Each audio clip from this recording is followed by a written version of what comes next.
রহমতুল্লাহি ওয়া বারাকাতুহু। শুধু দর্শক, আপনারা আমার নাজমুল ইসলাম চ্যানেল থেকে সবাইকে শুভেচ্ছা নেবেন। আজকে আমি যে বিষয়টা বলবো সেটা হচ্ছে বাংলাদেশে যে 12ই ফেব্রুয়ারি নির্বাচন, এটাতে মানুষের মনে বিভিন্ন শঙ্কা জাগিছে।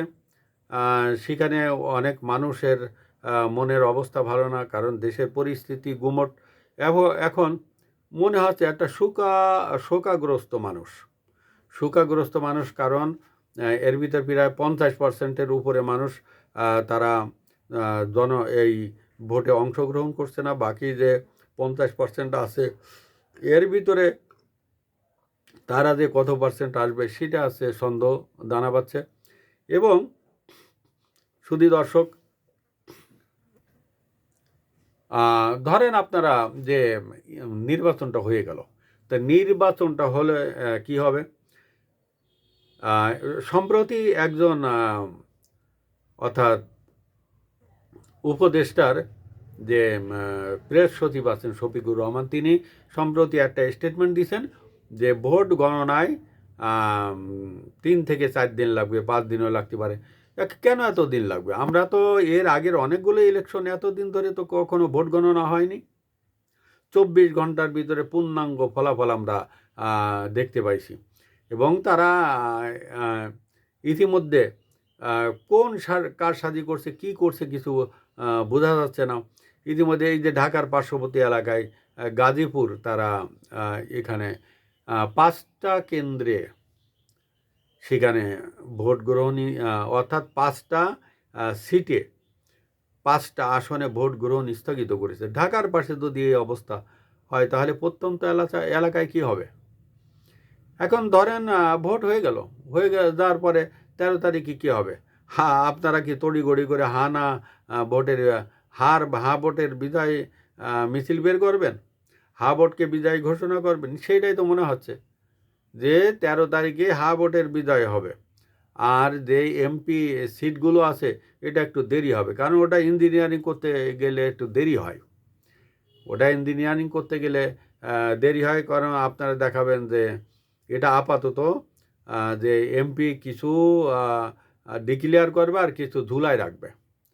এবং পদ্মার আড়ালে আপনারা বিএনপির সাথে কি বসবেন যে ভাগ বাটোয়ারা হোক, কে কতটা আসন পায়? এই ভাগ বাটোয়ারার জন্য আপনারা 3-4 দিন 5 দিন লাগাবেন। তারপরে হয়তো দেখা যাচ্ছে যে একটা হরতাল ধর্মঘট হবে। তারপরে আপনারা একটা মন গড়া একটা ফলাফল দিবেন এবং দেশ একটা অস্থিতিশীলতা অবস্থা হবে। আপনারা ভোটকে বিদায় ঘোষণা করবেন, এটাকে আপনারা বৈধতা দিবেন এবং তখন দেশে একটা অস্থিতিশীলতা অবস্থা হবে।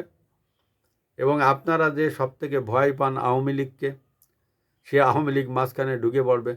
এইতে বিএনপি দেখা যাচ্ছে তাদের দুঃস্বপ্নে তারা কাতর হয়ে যাবে এবং তারা বিভিন্ন ধরনের মিটিং মিছিল করার চেষ্টা করবে। আপনারা এগুলো দমন করবেন, আপনাদের আর্মি নামায় দিবেন অথবা বিজিবি, পুলিশ, এগুলো। এখন তো পুলিশ তো আর এগুলোর আপনাদের দুঃস্বপ্নের সাথে পুলিশ কিন্তু যোগ হবে না। যোগ হলে সব জায়গা হয়তো হবে না। আপনারা ভোটের বৈধতা দিয়ে আপনারা অনেক ধরনের ম্যাটিকুলাস ডিজাইনে অনেক কিছু করতে চাইবেন, কিন্তু আসল ঘটনা এটা কিন্তু বাংলাদেশের মানুষ এটা মানবে না। কারণ এই দেশের প্রত্যন্ত অঞ্চল পর্যন্ত বিএনপির সমর্থক আছে এবং তারা এটা কোনোভাবেই মেনে নিবে না।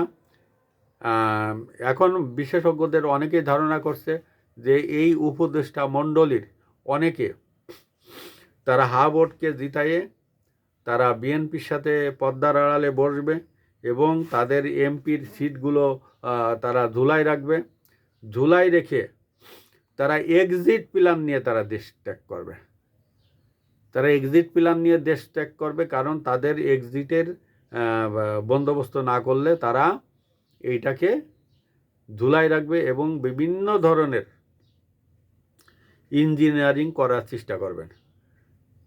তারেক জিয়ার মাথার উপরে আপনারা মূলা ঝুলিয়ে এইভাবে এটা করার চেষ্টা করবেন, কিন্তু আমার মনে হয় সেটা এই বাংলাদেশের মানুষ মেনে নেবে না। এবং আর একটা নতুন বাংলাদেশ আপনারা দেখবেন, যেখানে অস্থিতিশীল বাংলাদেশ এবং একটা দুঃস্বপ্নের একটা বাংলাদেশ। আর এতটা যখন আপনারা করতে যাবেন, অর্থাৎ এই উপদেষ্টারা করতে যাবে, তখন দেখা যাচ্ছে উপদেষ্টারা তারা ঠিক মতো দেশ ত্যাগ করতে পারবে না। কারণ বাংলাদেশের মানুষ যদি একবার ফুঁসে ওঠে, তাহলে এয়ারপোর্ট পার হওয়া কোনোভাবেই সম্ভব হবে না। সুধী দর্শক, আসসালামু আলাইকুম ওয়া রাহমাতুল্লাহি ওয়া বারাকাতুহু।